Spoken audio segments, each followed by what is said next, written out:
할배야, 애비야! 썩은 생선 냄새가 진동을 하네. 이렇게 불쌍한 인생인 줄 알았으면 좀 살살 다뤄줄걸. 면회 온 늙은 아버지를 향해 병장이 내뱉은 이 말. 그러나 그는 몰랐습니다. 그 늙은 아버지의 딸이 누구인지, 그리고 그 아버지의 진짜 정체가 무엇인지, 과연 이 부대에 무슨 일이 벌어진 걸까요? 영상 보시기 전에 구독과 좋아요 한번 눌러주시면 세상 사연에 큰 힘이 됩니다. 무료로 할 수 있는 소중한 응원, 더 좋은 이야기로 보답하겠습니다. 이제 시작하겠습니다.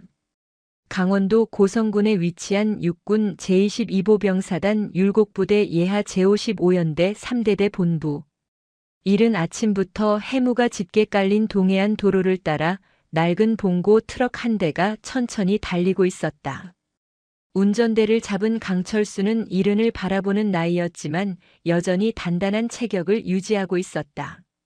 다만 평생 속초 앞바다에서 오징어를 잡으며 살아온 탓에 거친 바닷바람에 그을린 피부와 구분 등은 영락없는 촌노의 모습이었다. 그는 새벽 4시에 일어나 항구에서 그물을 정리하고 서둘러 길을 나섰다. 늦둥이 아들 강민호 일병을 보기 위해서였다. 민호는 그의 48살에 얻은 아들이었다. 아내가 세상을 떠난 뒤 혼자 키운 자식이었고 강철수에게는 세상에 단 하나뿐인 혈육이었다. 민호가 입대한 지 이제 석 달이 되었다. 처음 2달은 편지도 잘 오고 전화통화도 밝았다. 하지만 최근 한 달 사이 민호의 목소리는 점점 어두워졌다. 지난주 통화에서는 대놓고 우는 소리까지 들렸다. 아버지, 저 괜찮아요. 그냥 훈련이 힘들어서 그래요. 민호는 그렇게 말했지만 강철수는 알 수 있었다. 아들의 목소리에 섞인 두려움과 절망을. 그래서 오늘 면회를 신청했고 새벽부터 부대를 향해 달려온 것이었다. 부대 정문 앞에 도착한 것은 오전 9시였다. 위병소 앞에 트럭을 세우자 완전 군장을 착용한 보초병이 다가왔다. 면회 신청하셨습니까?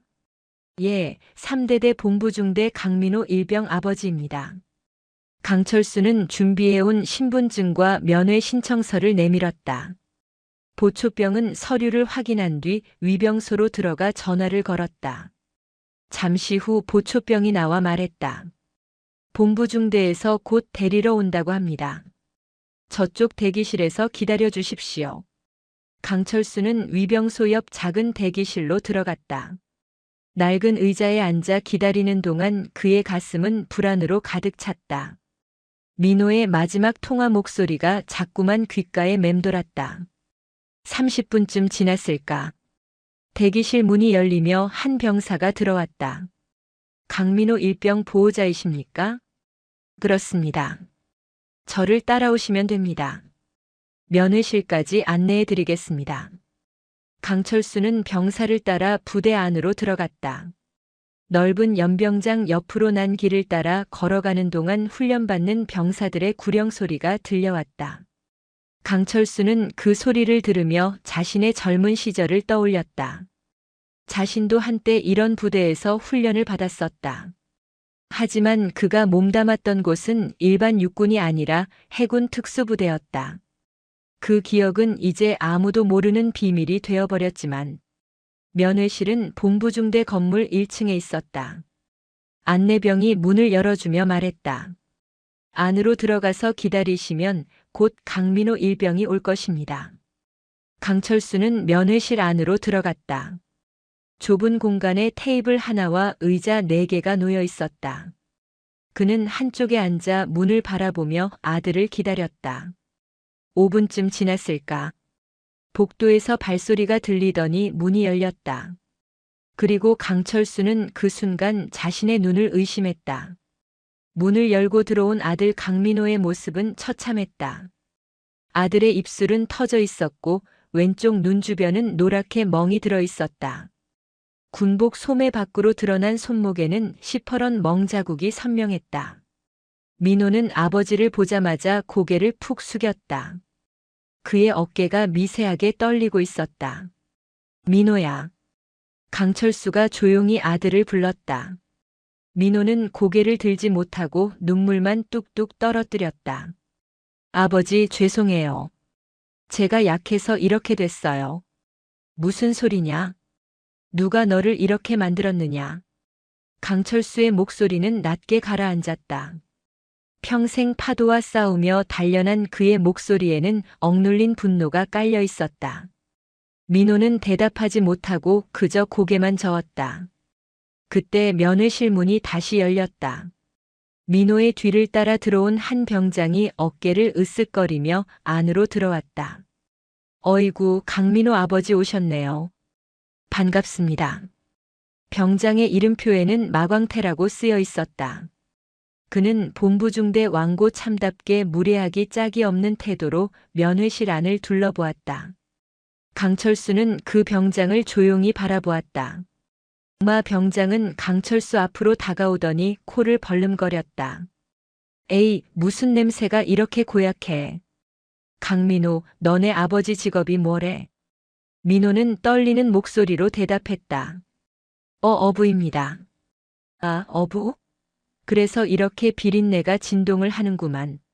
마 병장은 노골적으로 코를 막으며 강철수의 낡은 점퍼를 훑어보았다. 강철수의 옷에서는 오랜 세월 바다에서 일한 사람 특유의 냄새가 났다. 생선 비늘과 소금기, 그리고 오징어 먹물이 밴 냄새. 가난한 어부의 냄새였다. 마 병장은 비웃듯 말을 이었다. 야, 강민호, 너네 아버지는 무슨 썩은 생선 냄새가 이렇게 진동을 하냐? 이러니까 내가 부대에서 고문관 소리를 듣는 거야. 아버지가 이 모양이니까 아들도 이 모양이지. 마 병장의 말에 민호는 더욱 몸을 움츠렸다. 하지만 마 병장은 멈추지 않았다. 그는 민호의 어깨를 거칠게 잡고 흔들었다. 그러게 내가 뭐라고 했어. 내가 잘하면 되는 거라고. 근데 넌 맨날 실수만 하잖아. 어제 탄약고 청소할 때도 물 쏟아서 내가 얼마나 혼났는데. 마 병장은 민호의 어깨를 밀쳤다. 민호는 비틀거리며 뒤로 물러났다. 강철수는 그 광경을 지켜보며 주먹을 불끈 쥐었다. 그의 눈빛이 순간 날카롭게 변했다. 하지만 그는 아무 말도 하지 않았다. 마 병장은 마치 자신이 면회실의 주인인 양 의자에 앉으며 말했다. 아버지, 민호가 요즘 적응을 잘 못해서 제가 좀 특별 관리 중입니다. 걱정 마세요. 제가 잘 가르칠 테니까. 특별 관리. 그 말의 의미를 강철수는 너무나 잘 알고 있었다. 군대에서 특별 관리는 곧 가혹행위를 뜻하는 은어였다. 마 병장은 면회 시간 내내 자리를 뜨지 않았다. 그는 강철수와 민호의 대화를 감시하듯 지켜보았고 민호가 무슨 말을 하려고 하면 눈을 부라리며 제지했다. 결국 30분의 면회 시간 동안 강철수는 아들과 제대로 된 대화 한마디 나누지 못했다. 면회 시간이 끝나자 마 병장이 자리에서 일어나며 말했다. 자, 이제 시간 됐습니다. 민호야, 인사드려. 민호는 아버지에게 고개를 숙여 인사했다. 강철수는 아들의 손을 꽉 잡으며 조용히 말했다. 민호야, 괜찮다. 아버지가 다 해결해 줄 테니까.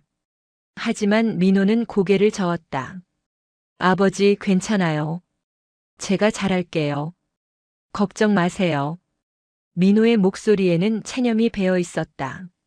마 병장이 민호의 팔을 잡아당겼다. 자, 가자.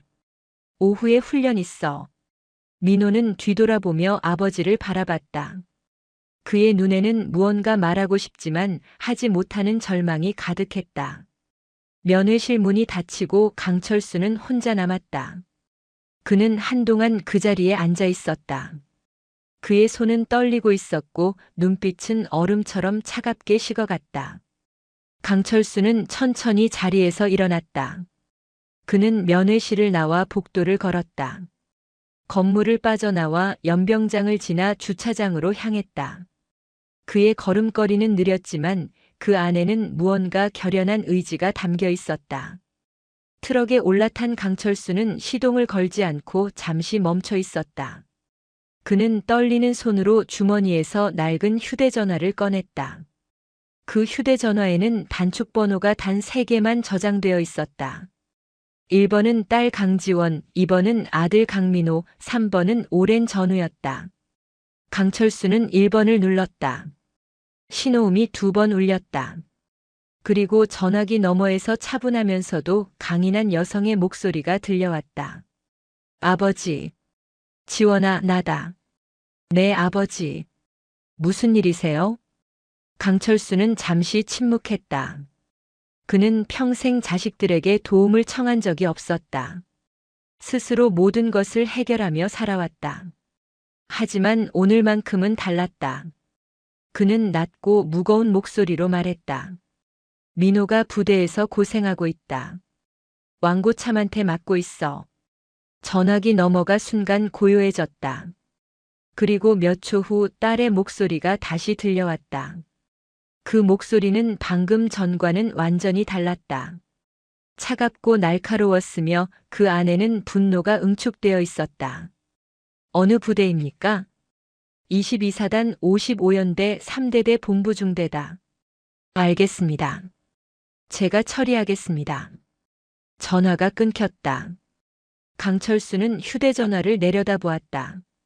그의 딸 강지원은 평범한 군인이 아니었다. 그녀는 대한민국 육군 역사상 최연소로 소장 계급장을 단 전설적인 인물이었다. 그리고 지금 그 딸이 움직이기 시작한 것이었다. 강철수는 휴대전화를 주머니에 넣고 시동을 걸었다. 트럭은 천천히 부대를 빠져나와 다시 동해안 도로를 달리기 시작했다. 그의 눈빛에는 더 이상 슬픔이 없었다. 다만 폭풍 전야의 고요함만이 감돌고 있었다. 같은 시각 강원도 고성군 제22보병사단 사령부 사단 본부 건물 3층에 위치한 대회의실에서는 오전 작전 회의가 진행 중이었다. 회의실 정면 스크린에는 동해안 경계 작전 현황이 표시되어 있었고 긴 테이블 양쪽으로 참모들이 앉아 있었다. 작전참모, 정보참모, 인사참모, 군수참모, 그리고 각 연대장들까지 총 25명의 영관급 이상 지휘관들이 모여 있었다. 회의를 주재하는 사람은 강지원 소장이었다. 그녀는 38배 나이로 육군 역사상 최연소 소장 계급에 오른 인물이었다.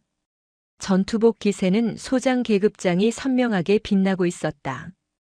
키 170cm의 당당한 체격에 짧게 자른 머리, 그리고 날카로운 눈매는 그녀가 단순한 행정장교가 아니라 실전 경험이 풍부한 전투 지휘관임을 말해주고 있었다.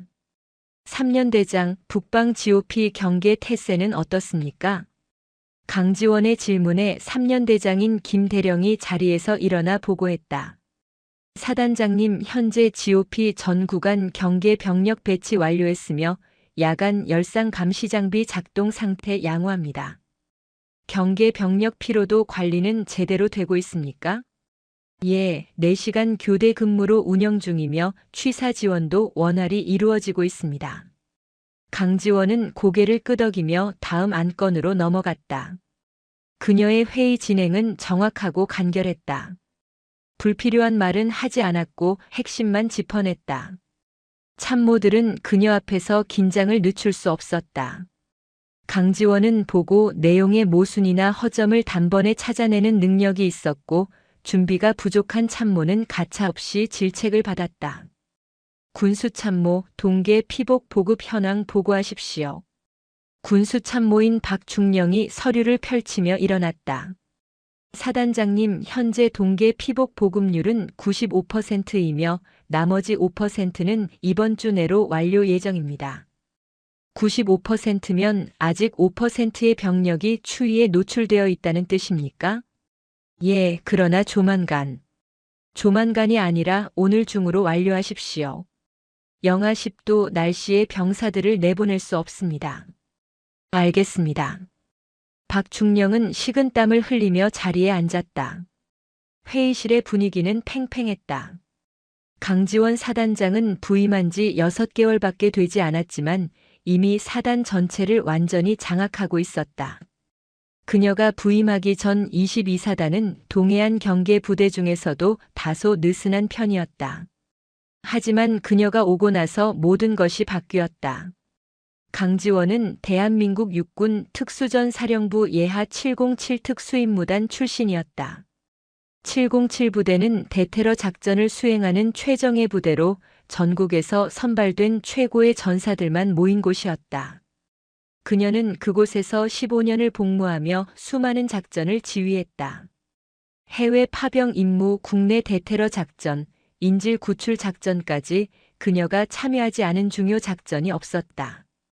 707 부대 내에서 그녀의 별명은 발키리였다. 북유럽 신화에 나오는 전쟁의 여신. 적들은 그녀를 두려워했고 동료들은 그녀를 신뢰했다. 그녀는 작전 중 단 한 명의 대원도 잃지 않는 것으로 유명했다. 완벽한 계획과 냉철한 판단, 그리고 필요할 때는 직접 총을 들고 최전방에 나서는 용기. 그것이 강지원이라는 지휘관의 특징이었다. 다음 안건은 병영문화 개선입니다. 인사참모 보고하십시오. 인사참모인 이중령이 일어나 보고를 시작했다. 사단장님, 지난달 병영문화 실태 조사 결과 전반적으로 양호한 것으로 나타났습니다. 다만 일부 부대에서 고참병들의 언어 폭력 사례가 보고되어 간부 교육을 실시했습니다. 일부 부대라는 것이 어디입니까? 55연대 3대대와 56연대 1대대입니다. 강지원의 눈빛이 날카로워졌다. 55연대 3대대는 지난달에도 문제가 있었던 부대 아닙니까? 예, 그렇습니다. 대대장에게 주의를 주었습니다. 주의만 주면 해결됩니까?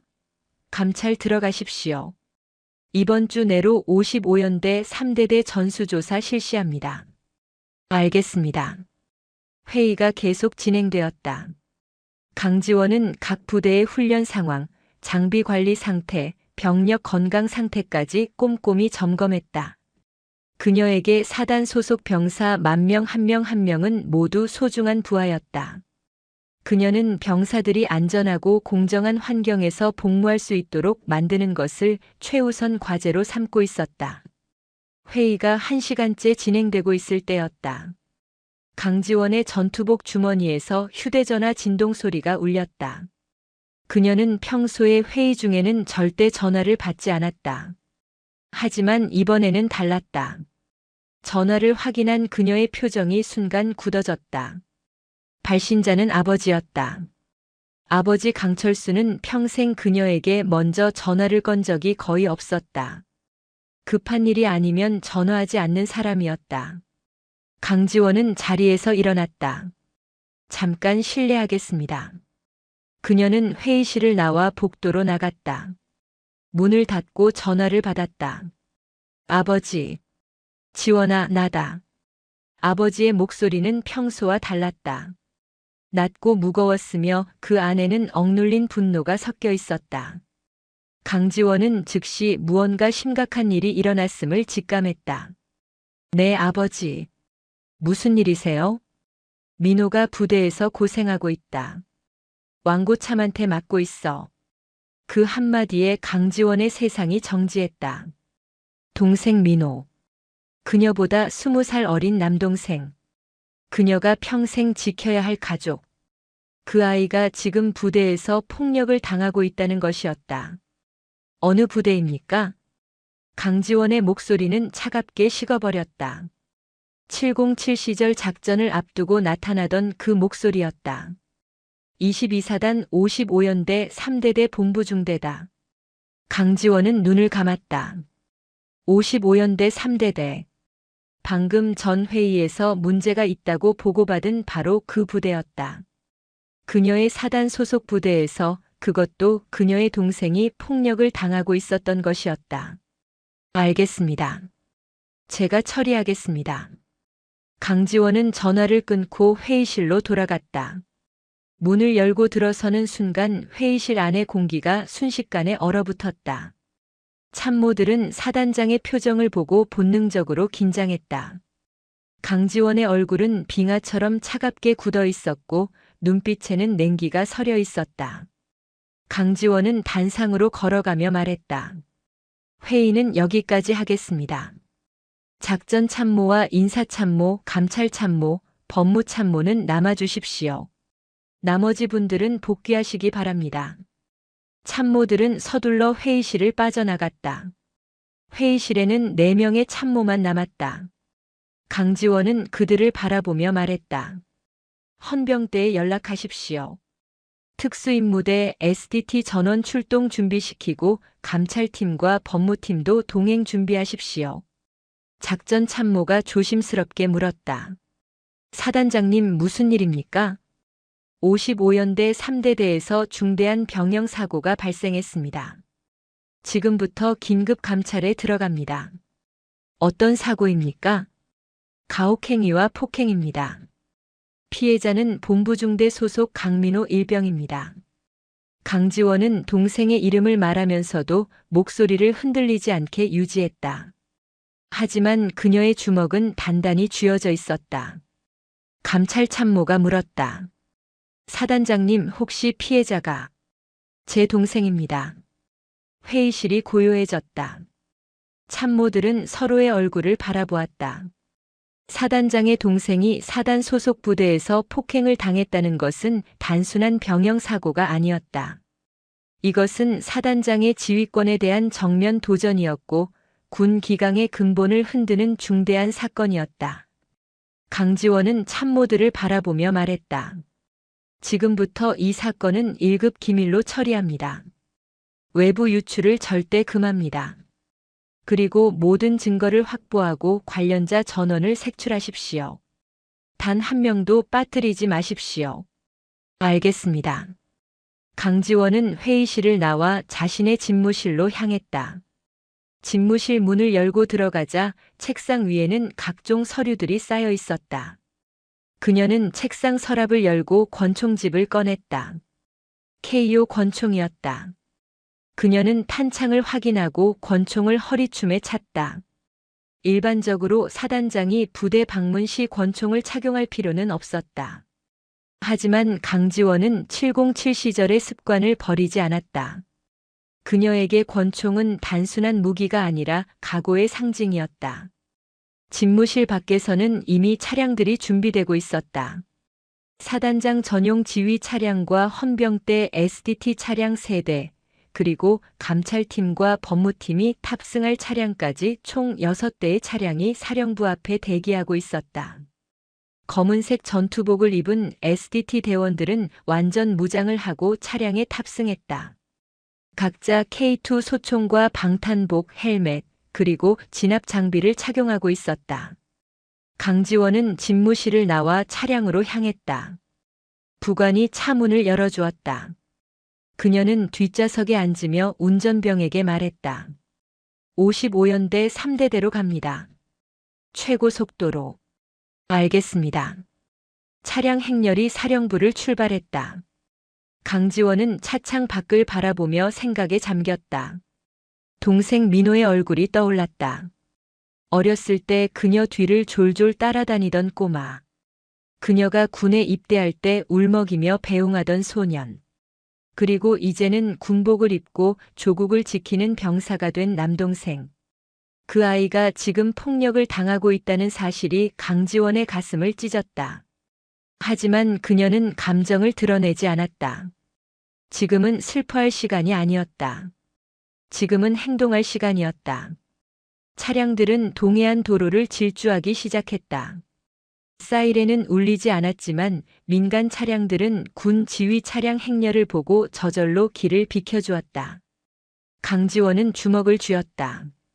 707 시절 그녀를 두려워하던 적들이 그녀를 부르던 이름이 다시 떠올랐다. 발키리, 전장의 여신. 오늘 그 여신이 다시 깨어나는 날이었다. 55연대 3대대에서는 아직 자신들에게 어떤 폭풍이 몰려오고 있는지 알지 못하고 있었다. 하지만 곧 그들은 알게 될 것이었다. 별 2개를 단 사단장을 건드린 대가가 무엇인지, 그리고 그 사단장의 가족을 건드린 대가가 얼마나 무서운 것인지. 오후 2시 55연대 3대대 본부 연병장. 점심 식사를 마친 병사들이 각자의 임무를 수행하고 있었다. 본부 중대 막사 앞에서는 몇몇 병사들이 청소를 하고 있었고 연병장에서는 신병들이 제식 훈련을 받고 있었다. 평화로운 오후였다. 아무도 30분 후에 벌어질 일을 예상하지 못했다. 마광태 병장은 본부 중대 막사 내무실에서 다른 고참 병사들과 함께 담배를 피우고 있었다. 그는 이등병 시절부터 힘으로 부대를 지배해온 전형적인 악질 고참이었다. 입대한 지 20개월이 넘었고 이제 전역까지 4개월밖에 남지 않았다. 그는 자신의 권력이 영원할 것이라고 믿고 있었다. 야, 강민호 그 새끼 아직도 창고 정리 안 끝냈냐? 마 병장이 옆에 있던 상병에게 물었다. 상병은 고개를 저었다. 아직 안 끝난 것 같은데요. 즉, 그래서 맨날 혼나는 거야. 일도 제대로 못하면서. 마 병장은 비웃으며 담배 연기를 내뿜었다. 그는 오늘 아침 강민호의 면회를 방해한 것을 전혀 후회하지 않았다. 오히려 늙은 어부 앞에서 민호를 굴욕준 것이 통쾌하기까지 했다. 그는 강민호가 자신에게 절대 대들지 못할 것이라고 확신했다. 그리고 설령 신고를 한다 해도 본부 중대장인 최 대위가 자신을 보호해 줄 것이라고 믿었다. 그때였다. 멀리서 사이렌 소리가 들려왔다. 처음에는 희미했지만 점점 가까워지고 있었다. 마 병장은 담배를 입에 문 채 창밖을 내다봤다. 그리고 그는 자신의 눈을 의심했다. 대대 정문 쪽에서 검은색 군용 차량 6대가 맹렬한 속도로 들어오고 있었던 것이다. 뭐야 저거? 마 병장이 중얼거렸다. 차량들은 연병장 한가운데로 돌진했다. 급브레이크를 밟는 소리가 울려 퍼지고 차량들이 일렬로 멈춰 섰다.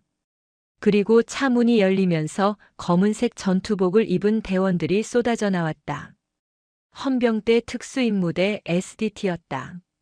완전 무장을 한 대원들은 K2 소총을 들고 즉시 건물 주변을 포위하기 시작했다.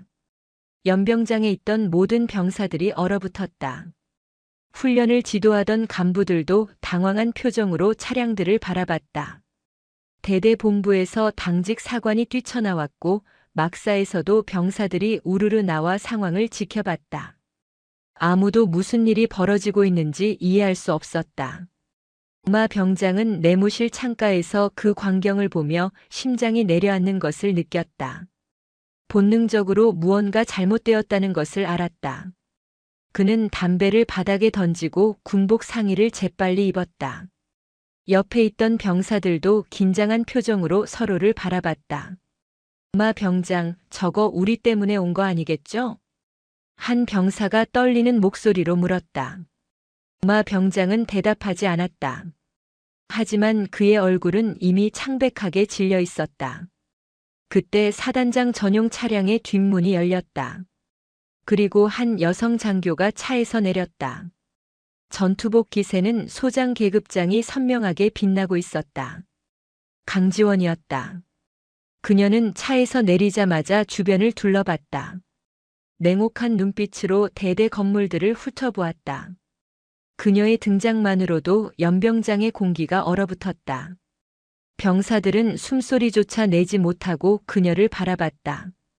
사단장이 직접 대대로 온다는 것은 심상치 않은 일이었다. 더욱이 SDT까지 대동하고 왔다는 것은 중대한 사건이 발생했다는 뜻이었다. 본부 중대 건물에서 최 대위가 급히 뛰어나왔다. 그는 전투복을 제대로 입지도 못한 채 뛰어나오는 바람에 상의 단추가 잘못 끼워져 있었다. 얼굴에는 당황한 기색이 역력했다. 그는 강지원 앞으로 뛰어가 경례를 붙였다. 충성. 본부 중대장 최진수 대위입니다. 강지원은 최 대위를 냉담하게 바라봤다. 그녀는 경례를 받지 않고 그냥 서 있었다. 침묵이 흘렀다. 최 대위는 경례 자세를 유지한 채 땀을 흘리기 시작했다.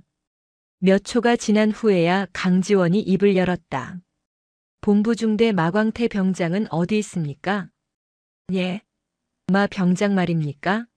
지금 막사에 있을 것입니다. 당장 연병장으로 나오게 하십시오. 그리고 강민호 일병도 데리고 나오십시오. 사단장님 무슨 일이십니까? 최 대위가 조심스럽게 물었다. 강지원은 한 발짝 앞으로 다가갔다.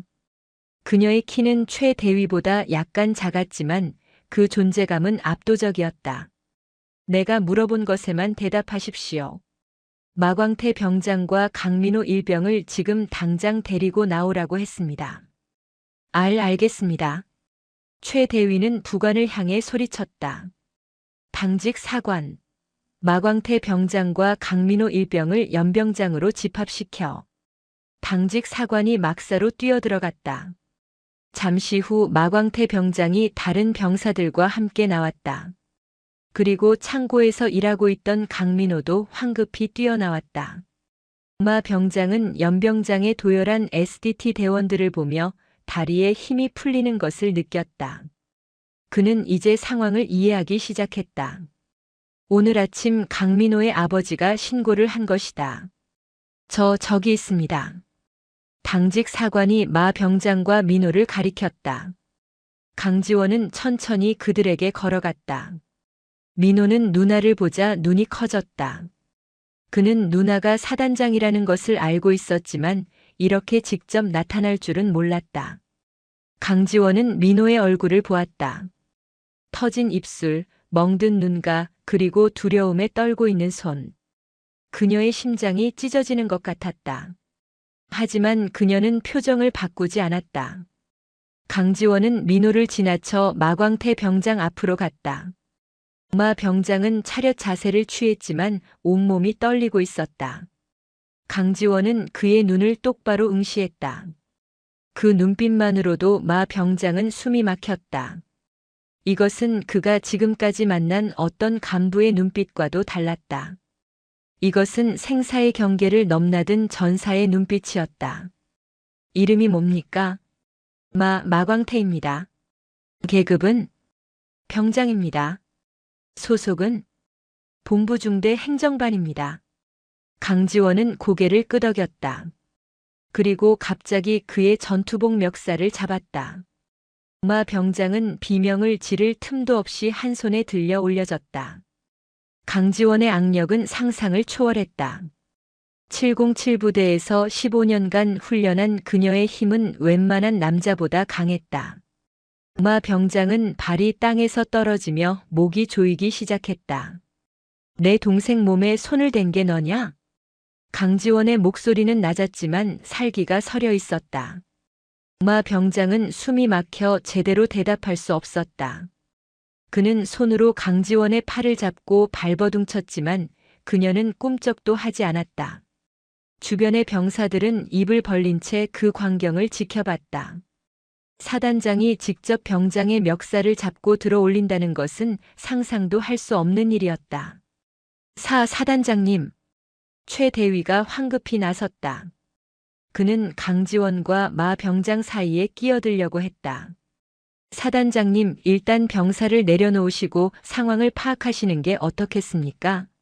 병사들 간의 사소한 다툼일 수도 있습니다. 제가 잘 조사해서 지도하겠습니다. 강지원은 마 병장을 바닥에 내던졌다. 마 병장은 땅바닥에 나뒹굴며 기침을 했다. 강지원은 천천히 최 대위 쪽으로 몸을 돌렸다. 그녀의 눈빛이 최 대위를 향했다. 사소한 다툼이라고 했습니까? 예, 그러니까 제 말은 지도하겠다고 했습니까? 강지원의 목소리는 점점 차갑게 식어갔다. 최 대위는 자신도 모르게 한 발 뒤로 물러났다. 대위, 당신 부하 병사가 얼굴에 멍이 들고 입술이 터져 있는데 그게 사소한 다툼입니까? 당신 부하가 공포에 떨고 있는데 그걸 지도로 해결할 수 있습니까? 그건 당신은 중대장입니다. 당신 중대에서 병사가 폭행당하고 있는데 당신은 그걸 몰랐습니까? 아니면 알고도 방관했습니까? 아닙니다. 저는 몰랐습니다. 몰랐다면 당신은 무능한 겁니다. 알고도 방관했다면 당신은 공범입니다. 강지원은 한 걸음 앞으로 나아갔다. 최 대위는 다시 뒤로 물러났다. 그의 등 뒤로는 이미 벽이 있었다. 당신은 지휘관으로서 부하를 보호할 의무가 있습니다. 하지만 당신은 그 의무를 저버렸습니다. 당신 밑에서 병사가 짐승 취급을 받는데도 당신은 아무것도 하지 않았습니다. 사단장님, 제가 정말 몰랐습니다. 기회를 주십시오. 최 대위는 애원했다. 하지만 강지원의 표정은 변하지 않았다. 그녀는 갑자기 오른발을 들어 최 대위의 정강이를 군화로 걷어찼다. 최 대위는 비명을 지르며 한쪽 무릎을 꿇었다. 주변의 모든 사람들이 숨을 죽였다. 사단장이 중대장을 걷어찬 것이다. 너는 내 부하가 고통받는데 방관했어. 너도 공범이다. 강지원은 뒤돌아서서 SDT 대장을 향해 손짓했다. 본부 중대장 최진수 대위와 마광태 병장을 체포하십시오. 혐의는 군형법 제62조 폭행 및 가혹행위입니다.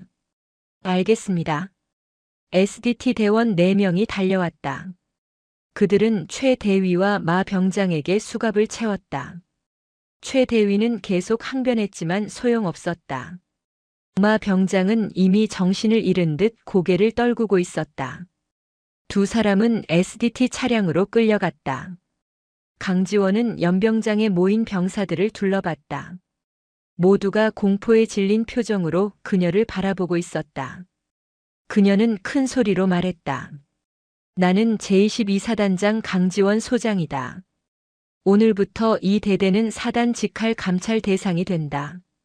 부당한 명령이나 폭력을 목격한 병사는 즉시 사단 감찰실로 신고하라. 신고자는 철저히 보호될 것이며 가해자는 반드시 처벌받을 것이다. 강지원의 목소리는 연병장 전체에 울려 퍼졌다. 병사들은 고개를 숙인 채 그녀의 말을 들었다. 강지원은 마지막으로 동생 민호를 바라봤다. 민호는 눈물을 흘리고 있었다. 하지만 그 눈물은 이제 두려움의 눈물이 아니었다. 안도의 눈물이었다. 강지원은 민호에게 작게 고개를 끄덕여 보였다. 그리고 차량으로 돌아갔다. 지옥이 된 연병장에 드디어 정의의 빛이 비추기 시작한 것이었다. 마광태 병장과 최진수 대위가 연행된 후 강지원은 감찰 참모에게 지시를 내렸다. 대대 본부 건물 전체를 봉쇄하고 철저한 수색을 진행하라는 명령이었다. 감찰 참모인 이중령은 감찰팀 요원 6명을 이끌고 즉시 건물 안으로 들어갔다. 법무참모도 동행하여 수색 영장과 압수 절차를 감독했다. 강지원은 연병장에 남아 상황을 지켜봤다. 그녀는 본능적으로 이 사건이 단순한 가혹행위로 끝나지 않을 것이라고 느끼고 있었다. 15년간 707부대에서 각종 범죄 조직과 싸워온 경험이 그녀에게 경고하고 있었다.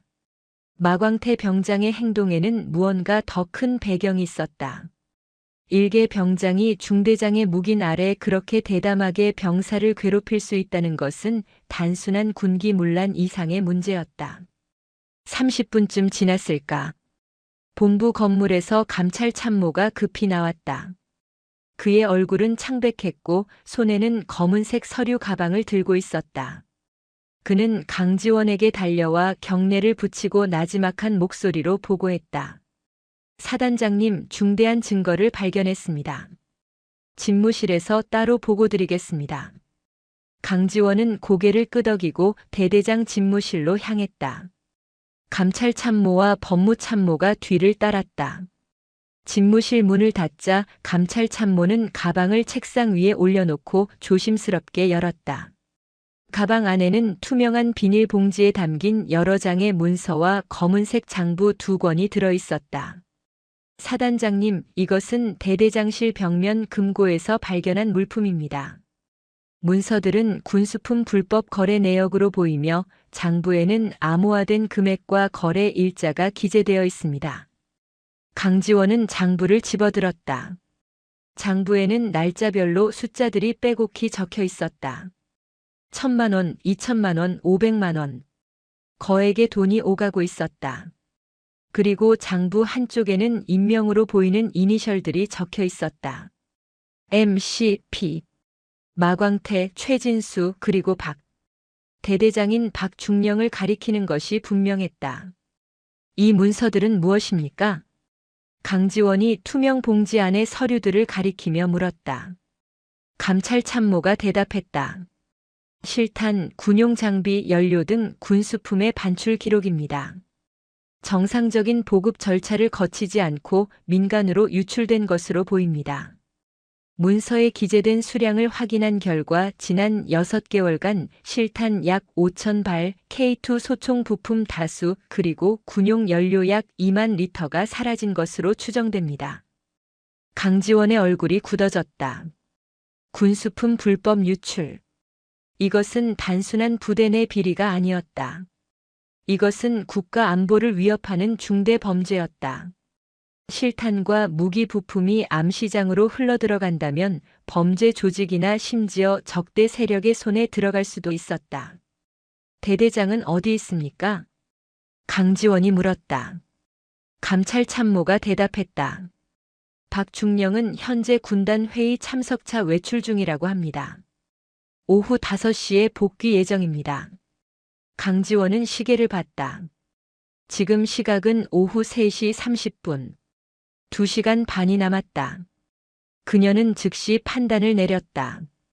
법무참모, 국방부 조사본부와 군 검찰에 즉시 보고하십시오. 그리고 군단 헌병대에 연락하여 박중령의 동선을 파악하고 복귀 즉시 신병을 확보하도록 하십시오. 알겠습니다. 강지원은 감찰 참모를 향해 말했다. 강민호 일병을 데려오십시오. 그가 알고 있는 것이 있을 겁니다. 잠시 후 민호가 집무실로 들어왔다. 그는 여전히 겁에 질린 표정이었지만 누나가 있다는 사실이 그에게 용기를 주었다. 강지원은 민호를 의자에 앉히고 부드럽게 물었다. 민호야, 진정하고 내 질문에 대답해라. 마광태 병장이 너를 괴롭힌 이유가 뭐냐? 민호는 잠시 망설이다가 입을 열었다. 누나, 저는 보면 안 되는 것을 봤어요. 무엇을 봤는데? 한 달 전이었어요. 제가 야간에 창고 정리 작업을 하고 있었는데 마 병장과 최 대위가 군용 트럭 뒤에서 뭔가를 주고받고 있었어요. 처음에는 그냥 물자를 옮기는 줄 알았는데 민호는 말을 멈추고 숨을 들이켰다. 트럭 짐칸에 민간인 2명이 있었어요. 그들이 검은색 상자들을 내리고 있었고 마 병장이 그것을 받아서 어딘가로 가져갔어요. 저는 숨어서 지켜봤는데 그들이 돈 얘기를 하더라고요. 다음 거래는 언제냐, 얼마를 받기로 했냐, 그런 얘기들을요. 그 다음엔 어떻게 됐니? 제가 창고를 나가려는데 마 병장이 저를 발견했어요. 그는 제 멱살을 잡고 본 것을 말하면 죽여버리겠다고 협박했어요. 그날부터 저는 계속 괴롭힘을 당했어요. 아무 이유 없이 맞기도 하고 밤에 잠도 못 자게 하고. 민호의 목소리가 떨렸다. 강지원은 동생의 어깨를 꽉 잡았다. 잘했다. 내가 용기 내줘서 고맙다. 이제 걱정하지 마라. 내가 다 처리할 테니까. 민호는 고개를 숙이고 눈물을 흘렸다. 강지원은 감찰 참모를 향해 말했다. 강민호 일병은 보호 조치하십시오. 그리고 대대 내 군용 차량 운행 기록을 전부 확보하십시오. 특히 야간 운행 기록을 집중적으로 조사하십시오. 알겠습니다. 오후 4시 30분. 감찰팀의 조사 결과가 속속 들어왔다. 지난 석 달간 본부중대 소속 군용 트럭이 정상적인 임무와 무관하게 야간에 여러 차례 외출했다는 기록이 발견되었다. 그리고 그 트럭의 운전병들을 조사한 결과 그들은 모두 마 병장의 지시로 특정 장소까지 차량을 운전했으며 그곳에서 민간인들과 접선했다고 증언했다. 운전병들은 무슨 일이 벌어지는지 정확히 알지 못했지만 이상한 낌새를 느끼고 있었다고 했다. 오후 5시. 대대 정문에 승용차 한 대가 들어왔다. 박중령의 관용차였다. 차가 대대장 집무실 앞에 멈춰 서자 박중령이 차에서 내렸다. 그는 40대 중반의 다부진 체격을 가진 남자였다. 전투복 기세는 무궁화 두 송이가 달려 있었다. 그는 연병장에 배치된 SDT 대원들을 보고 얼굴이 굳어졌다. 무슨 일이냐? 박중령이 당직 사관에게 물었다. 당직 사관은 긴장한 표정으로 대답했다. 사단장님께서 오셔서 감찰을 진행 중이십니다. 뭐? 사단장이? 박중령은 즉시 무언가 잘못되었음을 직감했다. 그는 휴대전화를 꺼내 최 대위에게 전화를 걸었지만 전화는 받지 않았다. 마 병장에게도 전화했지만 역시 받지 않았다. 그의 얼굴이 창백해졌다. 그는 주변을 둘러봤다. SDT 대원들이 자신을 주시하고 있었다. 박중령은 재빨리 판단을 내렸다. 그는 다시 차에 올라타며 운전병에게 소리쳤다. 출발해. 당장. 예. 대대장님. 출발하라고. 운전병은 당황했지만 시동을 걸었다. 차가 출발하려는 순간 강지원이 집무실에서 나왔다. 그녀는 도주하려는 관용차를 보고 즉시 무전기를 꺼냈다. 저격팀 목표 차량 타이어 무력화하라. 알겠습니다. 본부 건물 옥상에 배치되어 있던 SDT 저격수 2명이 즉시 조준에 들어갔다. 그들은 K14 저격 소총으로 박중령의 관용차 타이어를 조준했다. 첫 번째 총성이 울렸다. 앞바퀴 타이어가 터지며 차가 급정거했다. 두 번째 총성. 뒷바퀴까지 터졌다. 관용차는 연병장 한가운데서 멈춰섰다. SDT 대원들이 달려가 차를 포위했다. 박중령은 차 안에서 나오지 않고 버티고 있었다. 강지원이 직접 차로 걸어갔다. 그녀는 차 문을 열고 박중령을 바라봤다. 박중령, 차에서 내리십시오. 박중령은 눈을 감고 있었다. 그는 이미 모든 것이 끝났음을 알고 있었다. 그는 천천히 차에서 내렸다. SDT 대원들이 즉시 그에게 수갑을 채웠다. 혐의는 군형법 제58조 직권 남용, 군수품 관리법 위반, 그리고 군형법 제62조 가혹행위 방조입니다. 강지원의 목소리는 차갑고 단호했다. 박중령은 고개를 떨구고 아무 말도 하지 않았다. 그는 SDT 차량으로 끌려갔다. 연병장에 모인 병사들은 충격에 빠져 그 광경을 지켜봤다. 대대장까지 체포되다니. 아무도 예상하지 못한 일이었다. 강지원은 즉시 작전 지휘소를 설치하고 국방부 조사본부 및 경찰과 합동작전을 준비했다. 박중령의 휴대전화를 분석한 결과 고성 인근 항구에서 오늘 밤 10시에 접선이 예정되어 있다는 정보가 입수되었다. 불법 무기 밀매상들이 새로운 거래를 하려는 것이었다. 강지원은 주저하지 않았다. 그녀는 707부대 시절 함께 작전을 수행했던 후배들에게 전화를 걸었다.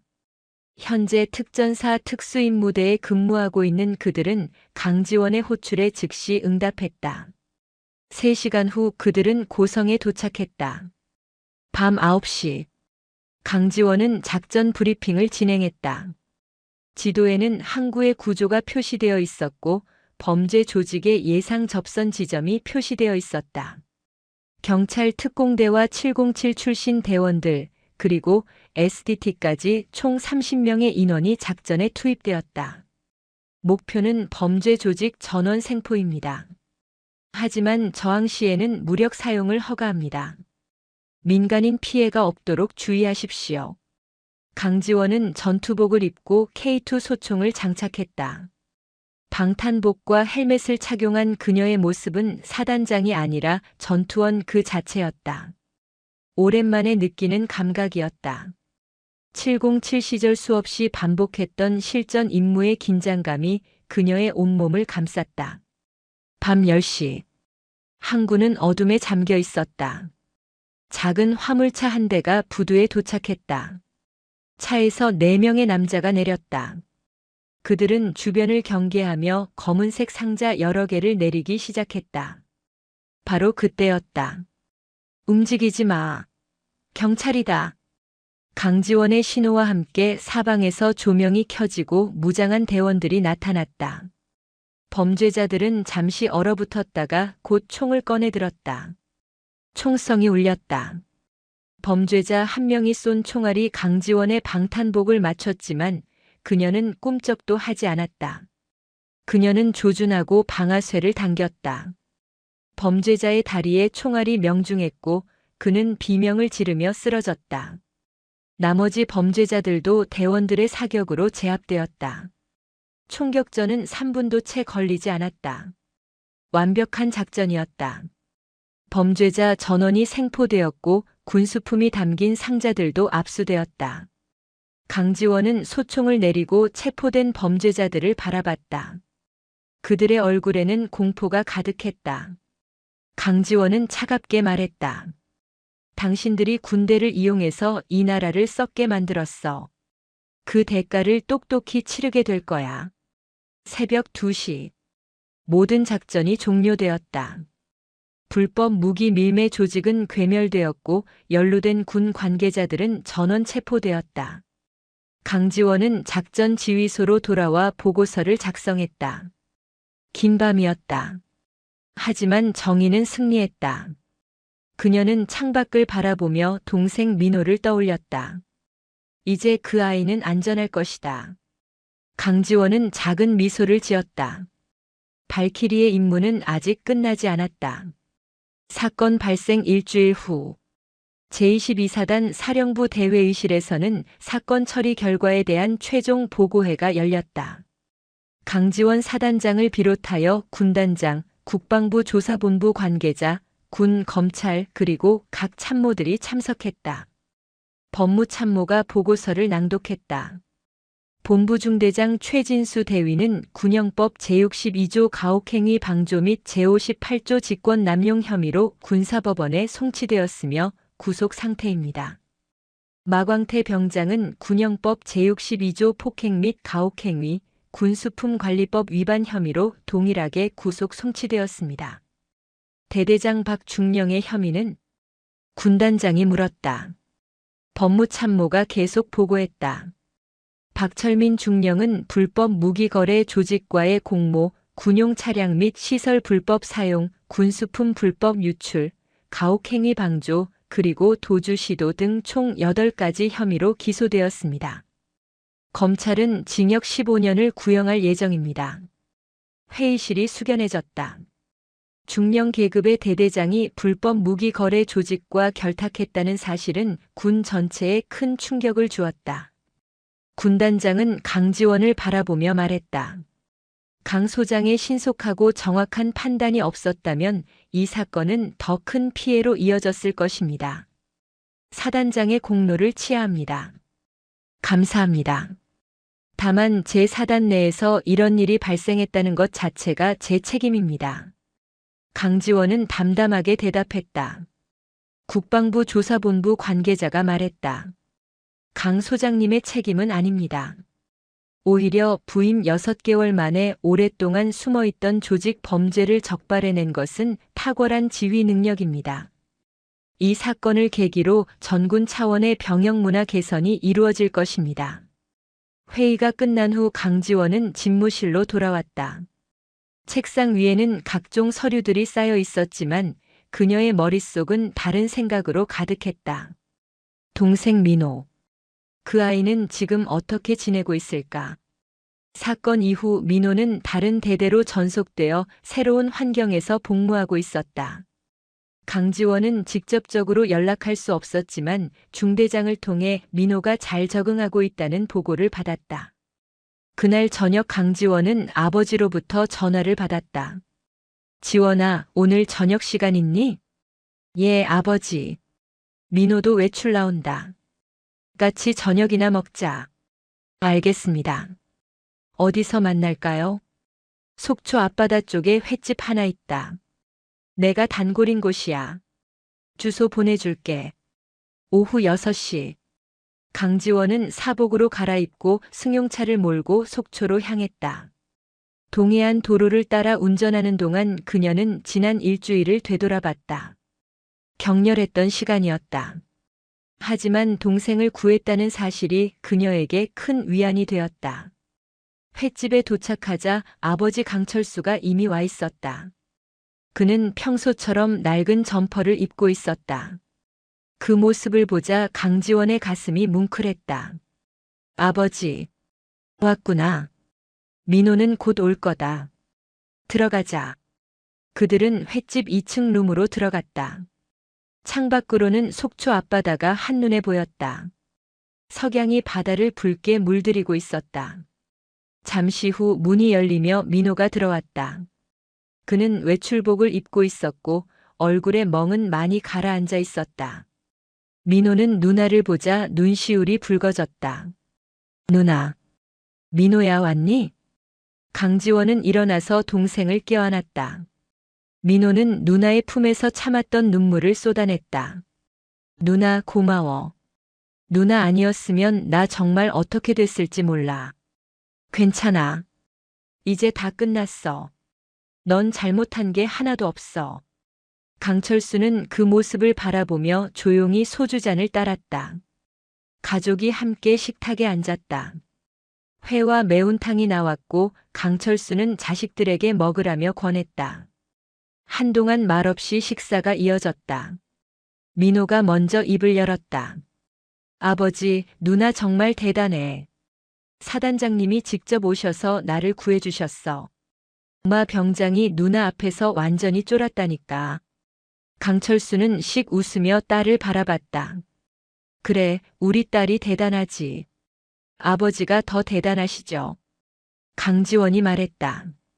강철수는 고개를 저었다. 나는 그냥 늙은 어부야. 아버지. 강지원은 아버지의 눈을 똑바로 바라보며 말했다. 저는 압니다. 아버지가 어떤 분이신지. 민호가 고개를 갸웃거렸다. 누나 무슨 말이야? 강지원은 잠시 침묵했다. 그리고 조심스럽게 말을 이었다. 사실 이번 사건이 정리된 후 국방부 장관님께서 저에게 직접 전화를 주셨어. 아버지께 안부를 전해달라고 하시더라. 강철수의 표정이 굳어졌다. 강지원은 계속 말했다.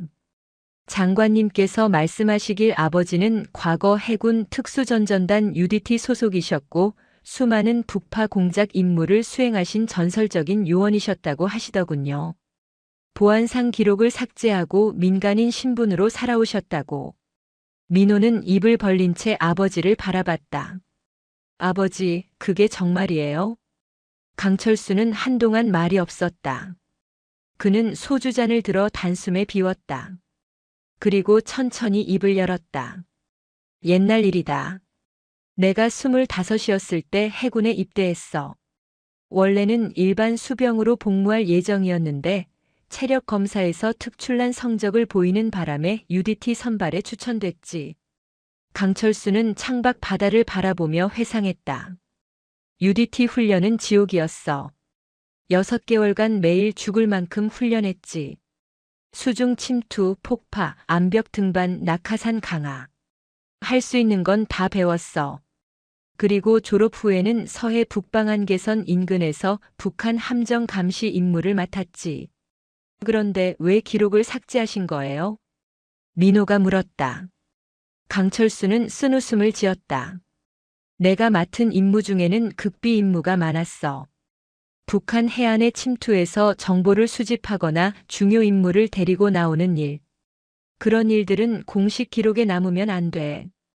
그래서 내가 전역할 때 모든 기록을 1급 비밀로 분류하고 민간인 신분으로 살기로 한 거야. 그럼 아버지가 받으신 훈장들은요? 강지원이 물었다. 강철수는 고개를 끄덕였다. 화랑무 공훈장, 충무무 공훈장, 보국 훈장. 받긴 받았지. 하지만 전부 비공개 수훈이야. 증서는 국가기록원 비밀 금고에 보관되어 있어. 나한테 남은 건 이 바다와 배뿐이지. 강철수는 자신의 거친 손을 내려다봤다.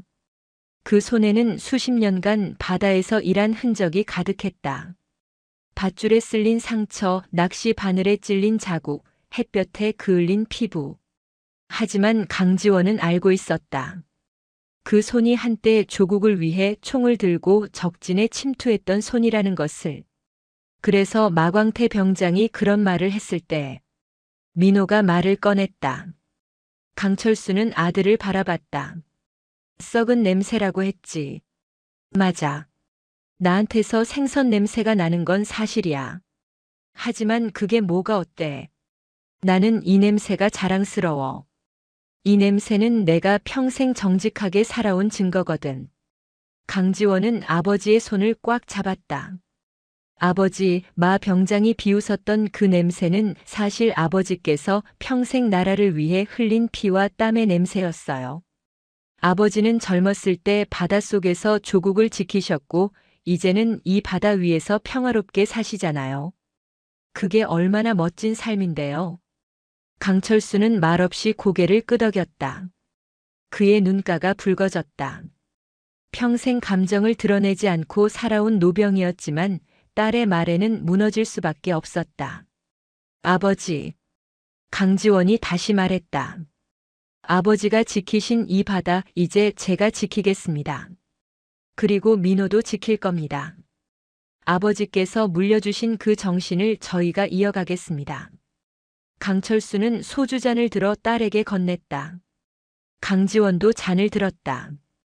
두 사람의 잔이 부딪혔다. 고맙다, 지원아. 내가 자랑스럽다.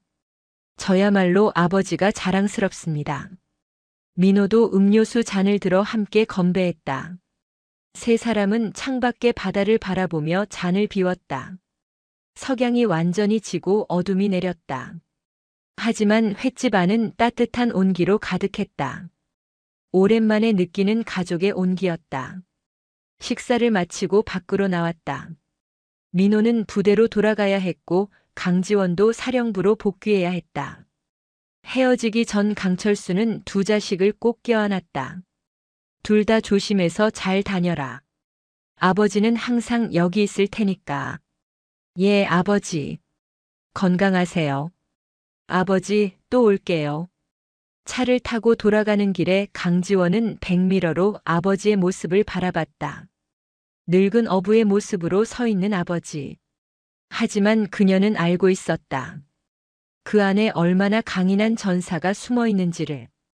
다음 날 아침, 강지원은 평소처럼 새벽 5시에 일어나 체력 단련을 했다.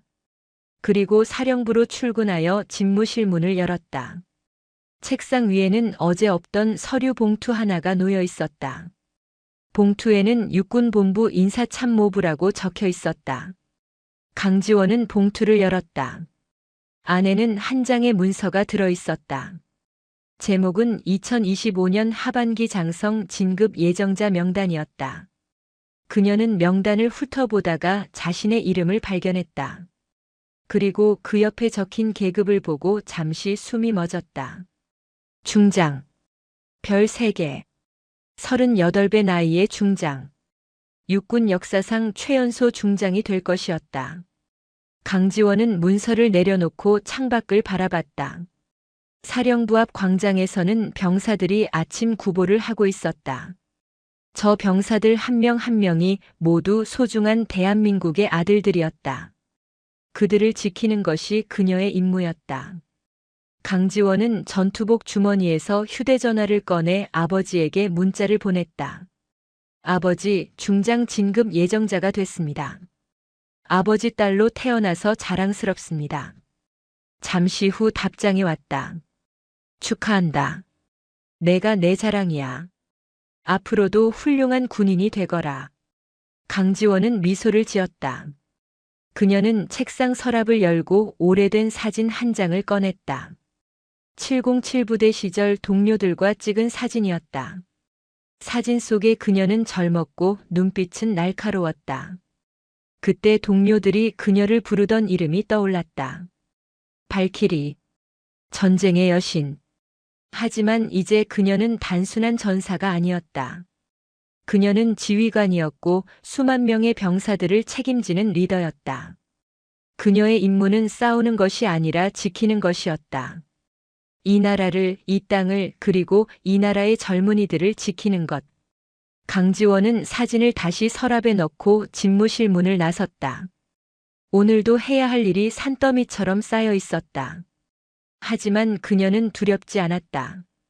아버지로부터 물려받은 용기가 있었고 동생을 지킨 경험이 있었다. 대한민국을 지키는 발키리의 전설은 이제 막 시작되고 있었다. 그리고 그 전설은 계속될 것이었다. 별이 하나 더 늘어나도 그녀의 본질은 변하지 않을 것이었다. 강지원은 여전히 발키리였고 앞으로도 영원히 발키리일 것이었다. 오늘 이야기 어떠셨나요? 사람의 진짜 가치는 겉모습이나 냄새로 판단할 수 없습니다. 누군가를 함부로 무시하기 전에 그 사람이 살아온 삶을 먼저 생각해 보세요. 그리고 불의를 목격했을 때 침묵하는 것은 방관이 아니라 공범입니다. 용기 있게 목소리를 내는 사람에게 세상은 결국 편을 들어줍니다. 오늘도 묵묵히 자리를 지키는 모든 분들을 응원합니다. 영상이 재미있으셨다면 구독과 좋아요, 댓글까지 부탁드리고 오늘도 건강하고 행복한 하루 되시길 바랍니다.